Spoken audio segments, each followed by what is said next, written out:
And thanks for having me here on team. I guess I'm not the usual Linux kernel style presentation, given the title. I've been invited, actually, Jose Marchesi was involved in that. I've been with the GCC project for a long time. I don't formally speak for them, but anyway, I feel confident to give a useful presentation here. Just let me have a look at the time. Right, so I'm with Belib, as you can see. But what I want to point out is, and my name is Thomas SCHWINGE, if you've not yet read that. What I want to point out is that I'm also a Linux kernel developer. See this here, I've got 3 commits. And look at the volume of changes here. It's been a few years though, so yeah. And it was Renesas Super H bare metal support FDPIC, if that tells you anything at all.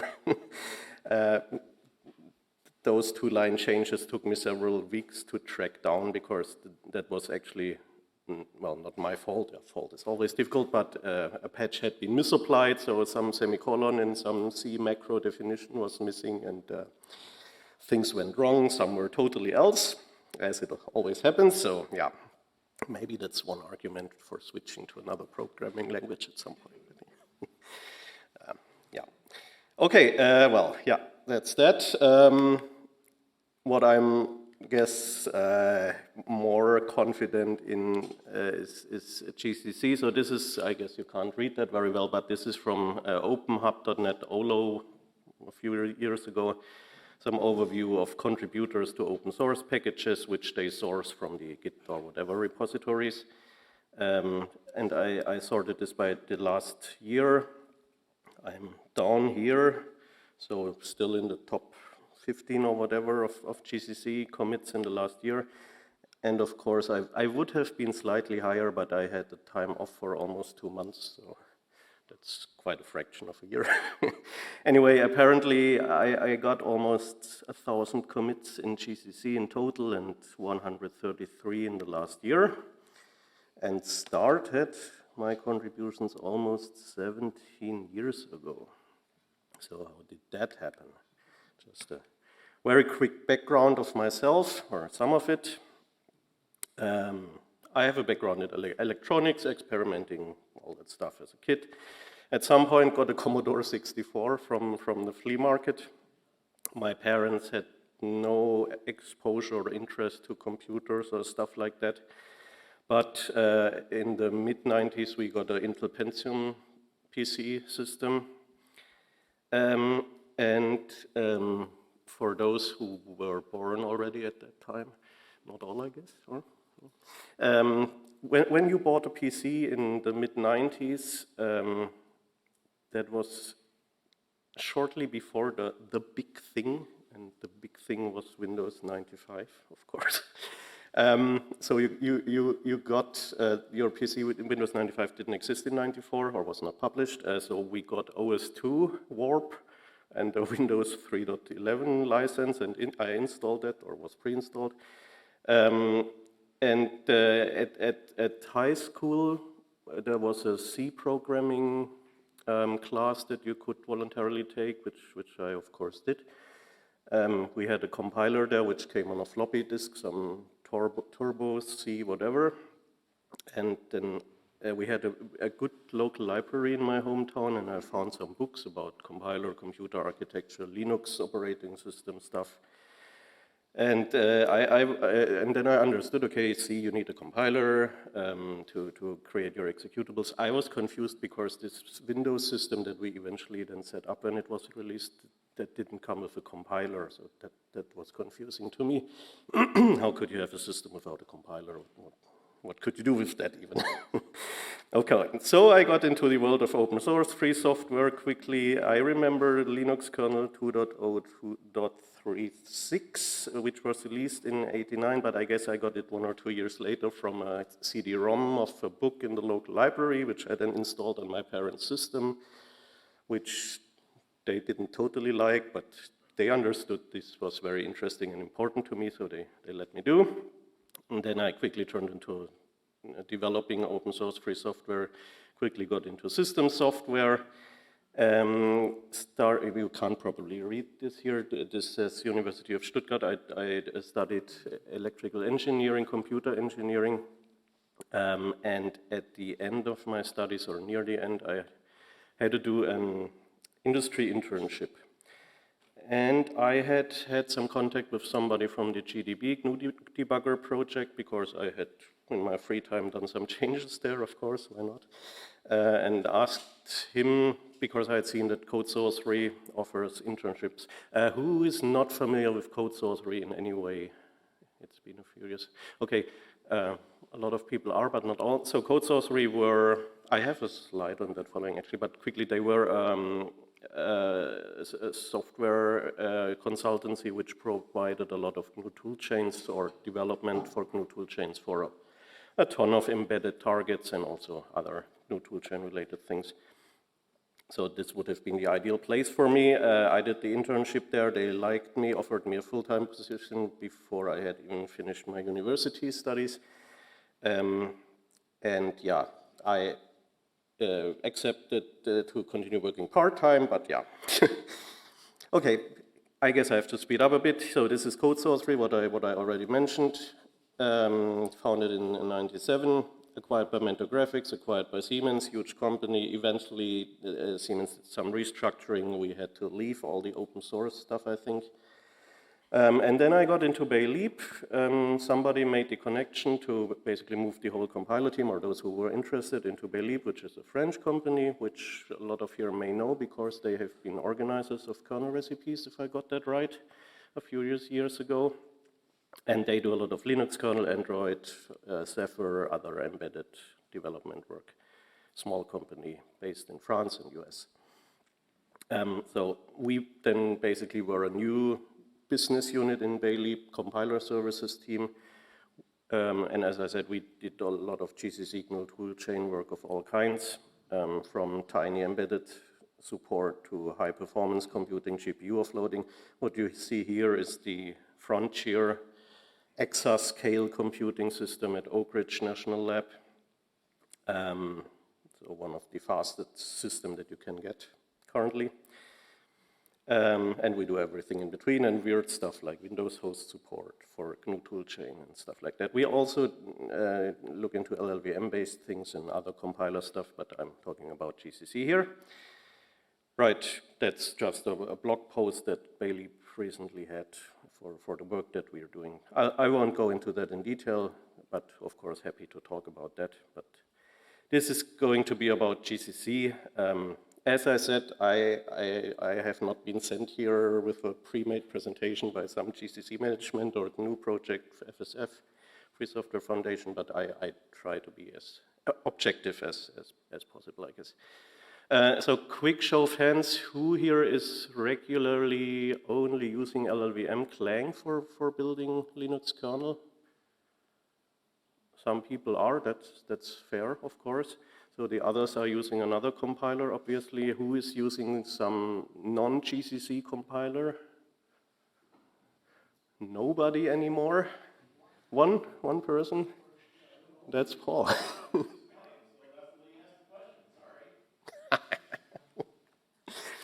Okay, so the others, I would infer, are using GCC in some way or another, either distribution packages or you're build it yourself even, maybe not. It's not too difficult actually. Or download some binary from somewhere. Okay, so that's still valid to talk about GCC here, or very valid even. All right, so that's the web page. I'm reasonably sure a lot of you have seen that before. GCC has several front ends or language support with accompanying libraries. Was originally written as the compiler for the GNU operating system. 100% free software, respecting user freedom. Right, so let's look into that very quickly. So this is the, Richard Stallman's text about the origin of the GNU project. Early times, 40 years ago, or more. We're getting older.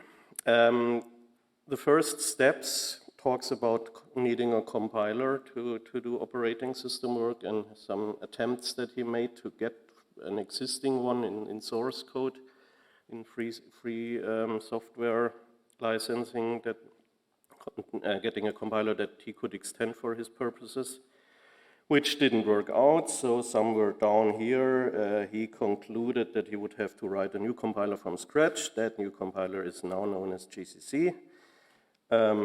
That was in the mid-80s, I think. Yeah, of course, yeah. That was some years later. He first had to work on GNU Emacs, of course, text editor. I guess everyone uses that one. I do. Okay, and then GCC was released, the first version, first beta 0.9 in 87. So that's 38 years ago, if I'm calculating this correctly. The tarball, I guess this has been repackaged because there was no bzip2 at that time, I guess. Just 0.5 megabyte in size. That's different from these days. Right. So that's still available on the GCC webpage if you want to look at code from almost 4 decades ago. There is a text somewhere that you should not attempt to build this on a recent system. That won't work.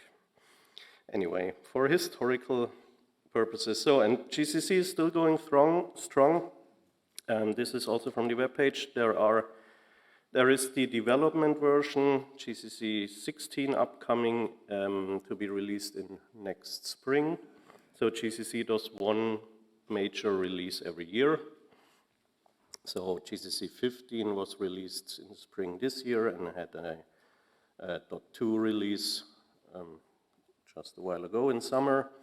Also GCC 14 is still maintained with occasional minor releases, and also GCC 13. So, for example, the current Debian testing system that is running on this laptop uses GCC 14, if I remember correctly. And the development style is that, of course, all new development goes into the trunk. So the upcoming GCC 16, and then we cherry pick patches into the, or commits rather, into the release branches. I guess that's the very same for Linux kernel and a lot of other projects. This is a chart, again, by OpenHub about the commits per month, and interestingly, that's rather stable over more than 2 decades. So in August 25, I think was their latest data point here, there were 644 commits in GCC, a bit low in August, I guess, because of summer vacations. And the number of contributors, similarly, rather stable over all these decades, and roughly 100 contributors per month. Now, of course, number of commits and number of contributors does not tell too much, because commits can be that, or we remove code even, stuff like that, but it's still some indication of healthiness of the project. So a colleague of mine recently did a breakdown of who contributes to GCC here for the GCC 15 release, the number of commits by domain. You will see a lot of very familiar names here. Red Hat, top contributor. They have a good number of engineers who full-time work on GCC. Ada Core do the Ada programming language support. Have a lot of commits.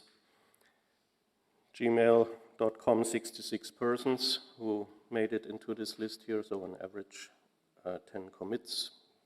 But yeah, it sums up. ARM, Intel, SUSE, another GNU Linux distribution, very high.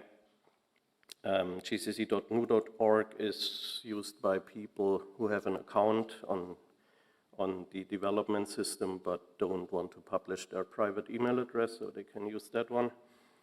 Then Bayleap here, that's me and my colleagues. Compiler team, by the way, is 8 people currently. Mbcosm is another software services group. They primarily fund, together with open source security, the GCC Rust front-end development. And also you do some back-end and other development, and so on and so on. IBM, NVIDIA recently started contributing to GCC upstream, then more distributions, Gentoo, Linaro is an ARM consortium kind of thing. Right, and Revos for RISC-V. By the way, also the Intel people contribute a lot to RISC-V, I've seen. Yeah, okay, so GCC source code lives in a Git repository, as almost everything does nowadays. That was converted from Subversion, where a good number of people, including me, already used Git SVN all the time, so not too much change there. Before we had CVS, and before, I guess, RCS, Emacs version backup files on Richard Stallman's home directory somewhere. Right, all the history got converted, and that was non-trivial because the Subversion, and also before CVS, I guess, repository had seen a lot of branches, but in the branches only parts of the source tree were checked out, so only to work on whatever GCC Java. They only checked out these parts, but then in Git you can't, well, yeah, you can represent such merges and back and forth, but it's not too useful. So some effort was spent there to represent that in a meaningful way. Eric S. Raymond helped drive that effort. Right, so we are in Git. Most of the code is genuine GCC code, but we have code imported, or more importantly shared with others. I made a list here, this may be incomplete. We have the ADA front end coming from the ADA core people, which they also package up with LLVM, for example, and have interfacing there. Similar for the D front end, the programming language and its runtime library, Go front end, which is shared with the Google Go compiler, whatever the name exactly is, and the runtime library backtrace is for in-process backtracing, foreign function interface. The Rust people are going to import the Rust standard library from the Rust upstream project, and some more stuff here. The sanitizer is very familiar for being one prominent sharing with LLVM. It's literally a copy of the code, patches propagating back and forth. Of course, every good software project has to have a copy of zlib in it. I don't know why not use the system one, but okay. And some math libraries, ISL is for polyhedral loop optimizations. At the binary level, which you are more familiar with, are the drivers, as we call them, GCC, G++, G Fortran, all those, which basically orchestrates the process of the compilation, invoke the compiler proper by these names. Those are usually hidden in /user lib something or libexec or something. So that's the actual compilers invoked by the driver, and the driver then invokes the assembler and the linker and again other stuff, or if link time optimizations are enabled, does all that stuff. If you install GCC or download it, you also get a number of libraries, general compiler support stuff, the language support or standard libraries, and some special libraries for features. Here the sanitizer, address sanitizer, for example. libcomp is for parallelization and offloading, so the stuff that we work on primarily. Externally to GCC are the bin utils with the assembler and linker. glibc, the C library of the GNU project, is an external project. The debugger is an external project, actually sharing source repository with bin utils, and other stuff that tightly integrates into GCC, coverage tools, and yeah, whatever. Not going into all the details here. Right, so they are separate source trees and operated by separate teams, of course, with some overlap in the people. That's confusing to people sometimes because with LLVM you have all these things together in one big source repository. which also means that you cannot directly compare the LLVM source size or number of people contributing to GCC, because for LLVM that includes a lot of other projects.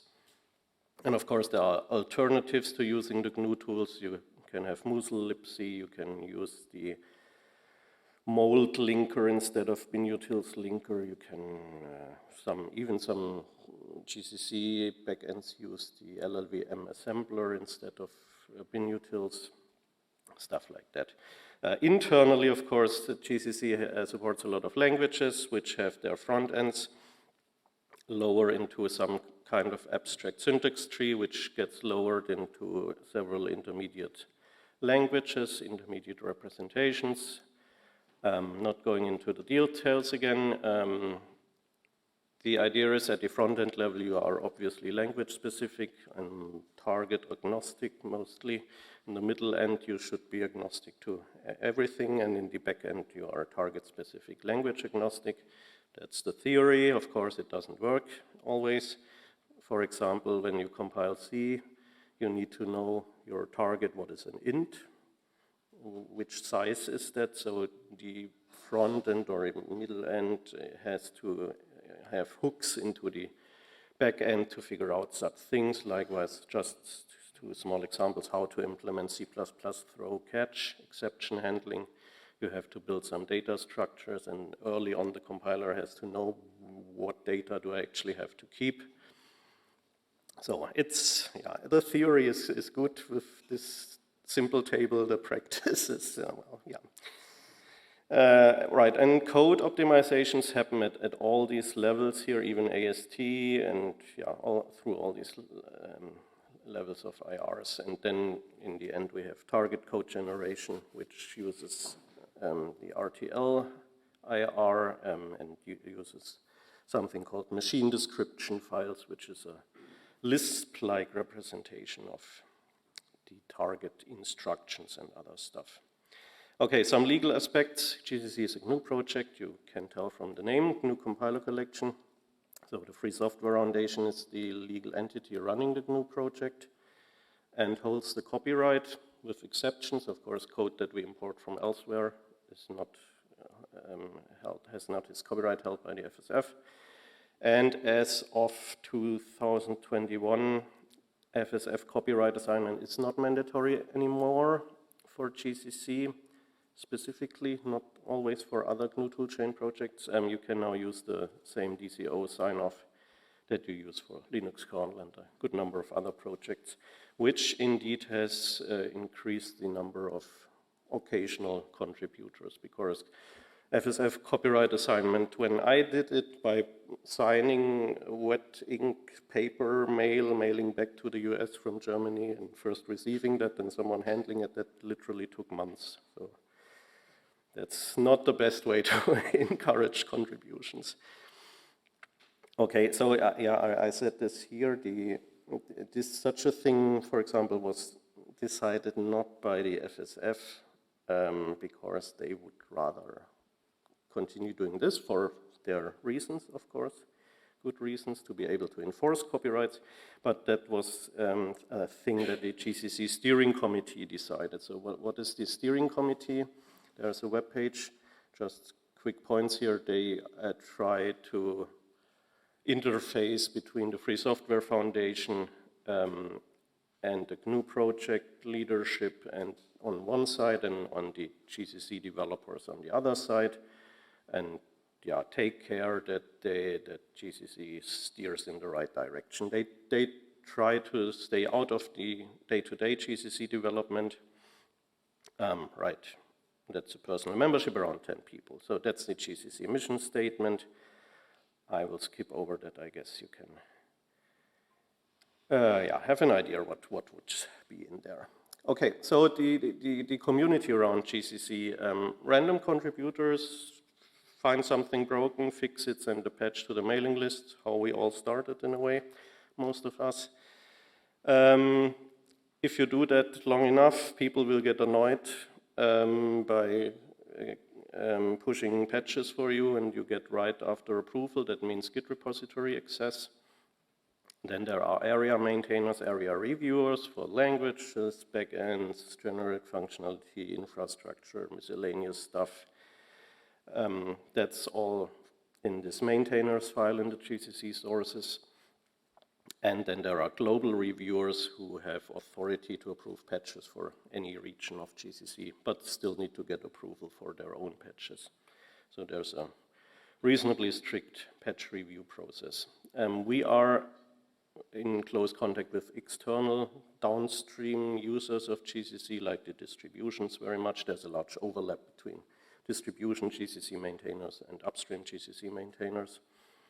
Participate in relevant communities of the programming languages with ISO and other standards organizations. I'm aware of C, C++, Fortran. I'm very sure that the ADA guys also contribute to the ADA standardization.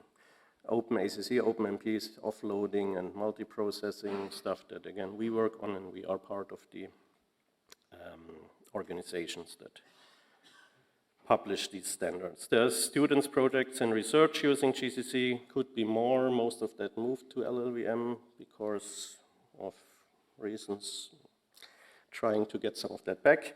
And then, of course, a lot of people have too much time. And for example, Jose Marchesi wrote an Algol 68 front end recently, published that, and that's out of tree still, but who knows if that will be merged at some point. And a lot of people customize GCC, write new backends for whatever architecture, like the 6502, for example.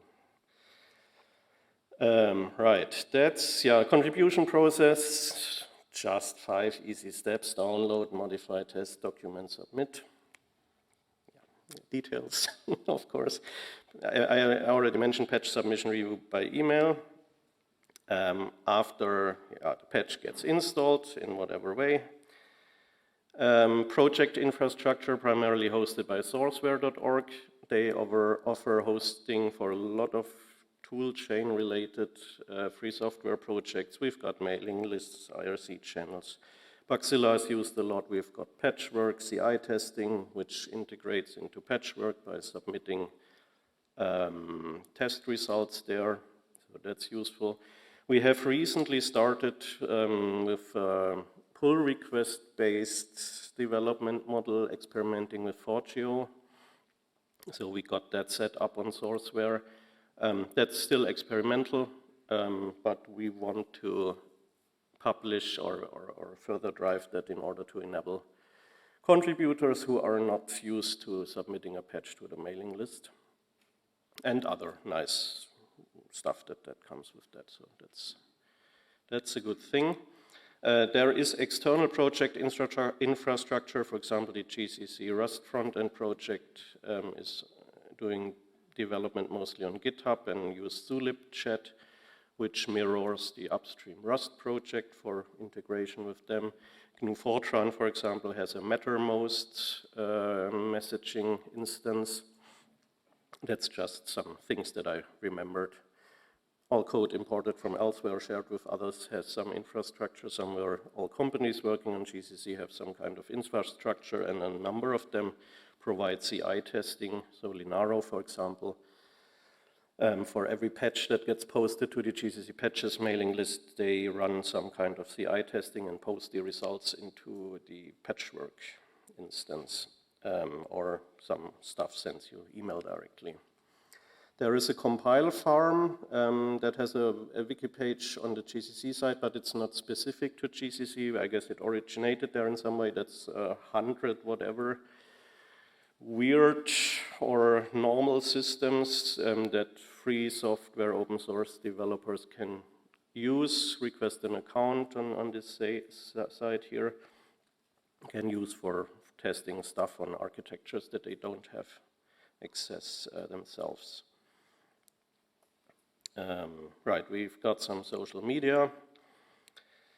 Not too much going on there, but yeah. We've got the annual GNU Tools Cauldron before GCC Summit and some other formats. So that's a picture from 2 years ago. I'm in there somewhere. I try to attend every one of those. yeah, right, annual meeting of GCC and other GNU tools developers, I guess around 150 people, just like here, and same kind of people you have here, just more toolchain instead of Linux kernel. And the next one is actually upcoming this weekend in Porto, Portugal, so I'll go straight there when this conference ends. Another thing that I and others from the GCC project started is a GCC GNU Toolchain Dev Room at FOSDEM. So the first one we had in 2024. First one ever. There was no GCC Dev Room ever before. We had 17 high-quality submissions. We accepted 10, which was too much for half a day. And we had full room literally all day, around 100 people. Dev rooms in FOSDEM are a very scarce resource. They have way more applications than rooms available. So that was a good thing. We did the same thing again this year. And yeah, same story basically. So registration just got posted for next FOSDEM 26. So we'll make sure to be present there again. We have Google Summer of Code participation since almost 20 years. You can't read that, I can't either. That's all the list of accepted GCC Google Summer of Code projects. So quite a bit. I'm not sure if all of them ever got merged, but at least they gave people exposure to compiler GCC development. I've been a mentor a few times. Right, you'll see one thing just in a moment. Okay, so GCC changes. I didn't try to assemble a list here of noteworthy changes for kernel developers. You can read these documents yourself. Of course, GCC 16 has not yet been released, so this document is not very much populated yet. You will find there that the COBOL front end has recently been added to GCC 15, so your bank financial transactions are secure for another several decades. If you didn't know, almost all the financial transactions run on COBOL still. And COBOL recently got a new standard published also. So that's great. That's not two individual updates because people already asked me about that, about GCC Rust, which of course is interesting to Linux kernel developers, as we saw yesterday in the presentation, for example. There are two ways to achieve that. Rust-C CodeGen GCC is in upstream Rust, is an ahead-of-time code generator for Rust-C using the libgcc JIT, which is a bit misnamed, so you can use it for just-in-time compilation, but in reality it is just an programmatic interface to the GCC IR. So in Rust-C you can create GCC data structures and then invoke the compiler to generate code for that. You can do that in an ahead-of-time way, so not JIT-like. So this way you get the original Rust front end with all the proper Rust language support, diagnostics, whatever comes with that, and then some interfacing to GCC. And of course the interfacing is the difficult thing here, to map the Rust-C compiler constructs into GCC so that GCC can do proper code generation. So there is still development going on here by Antonio. It works, I read here, so the Rust for Linux can be compiled with that. So that's great. The other project is GCC RS, so a proper front end in GCC. There was recently, end of last year, a blog post on the Rust-Lang webpage, so the upstream Rust project blog. A guest post by one of the core GCC RS developers from Embecosm, Arthur, invited to clarify the relationship between GCC RS and the Rust project upstream and opportunities for collaboration. So that's a good overview of what the GCC RS project is about. And similarly, Rust for Linux webpage has a page on GCC RS where you can read something similar to this here. So that's That's from the latest, I'm running out of time, but I'm almost done. Latest GCC RS monthly status report. Current objective is to get GCC RS into a state where it can compile Linux kernel Rust parts. We do that first instead of general purpose Rust because the standard library is not used in the kernel, but only the core library. So that's a good starting point. That's one of the goals for this year, to compile this core library. And with that, the Rust Linux kernel crate, and they want to first look into the alloc crate. So compiling Rust is not trivial. That project was one of the several where the effort, I guess, was vastly underestimated, but they are making great progress still. So looking forward to that.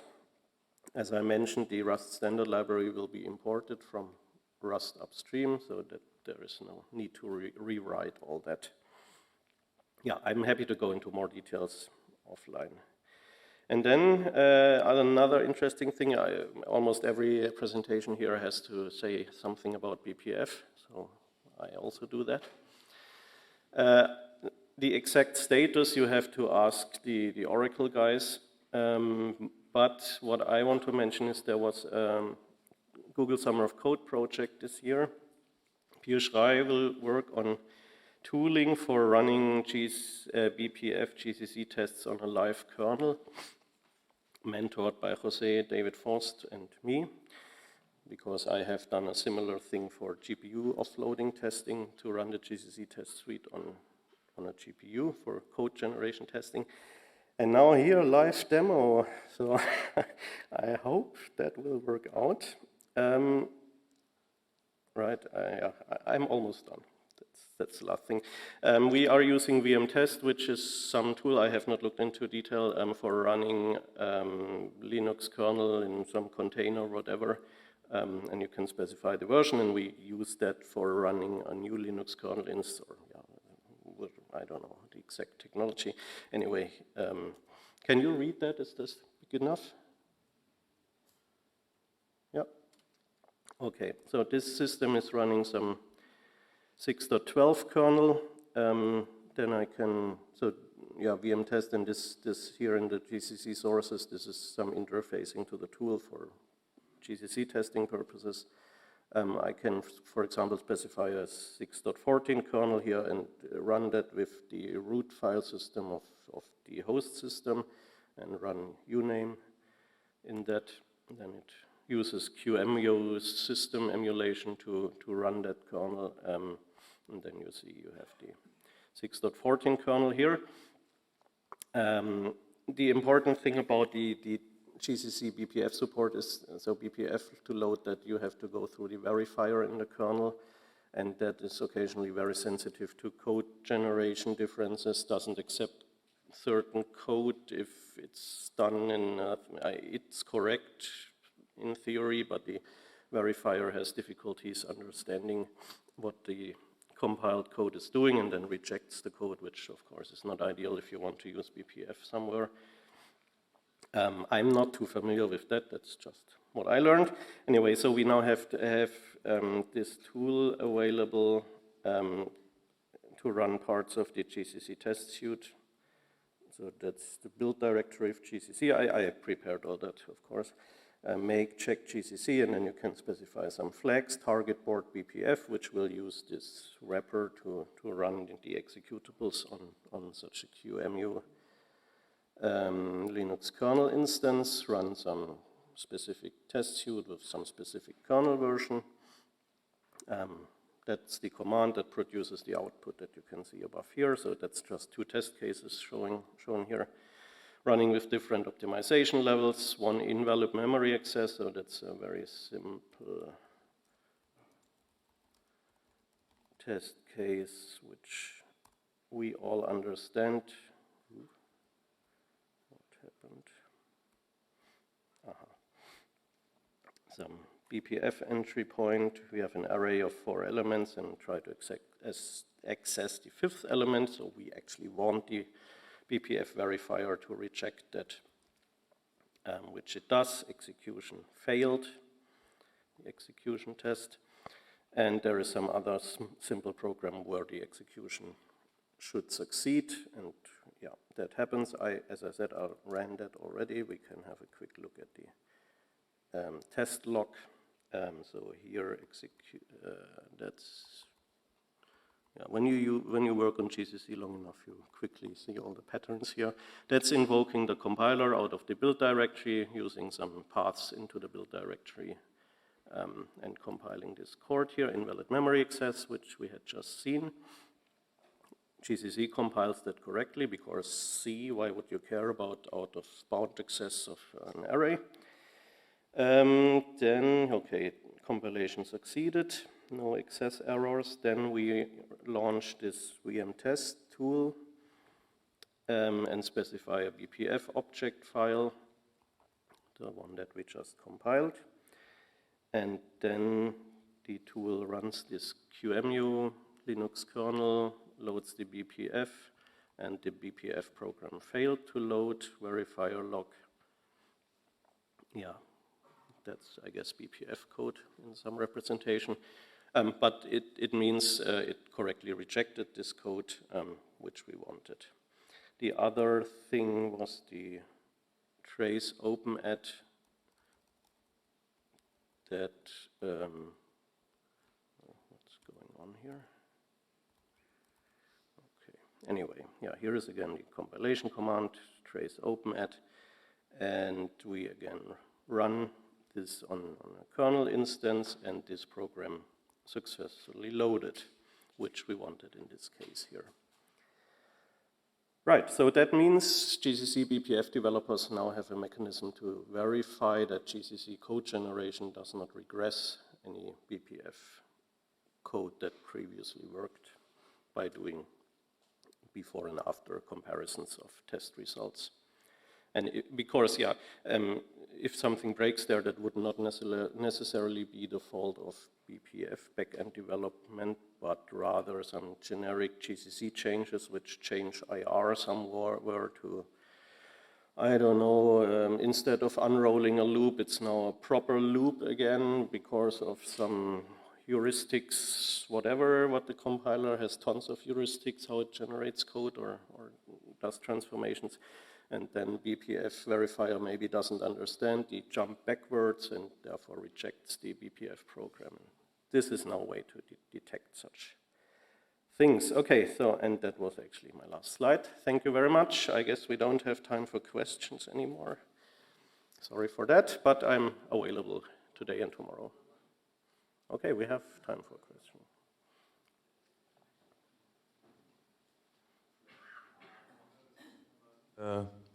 Testing mechanism in GCC for BPF.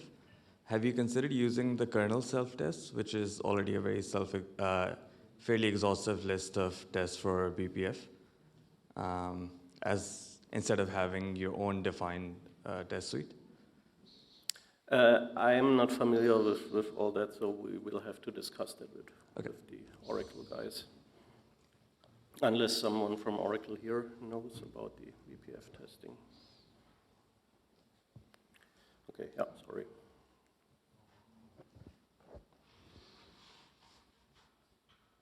And by the way, neither the Google Summer of Code student nor the other maintainers didn't know that I was doing this live demo here. So that should be fun for them to figure out. Okay, more questions?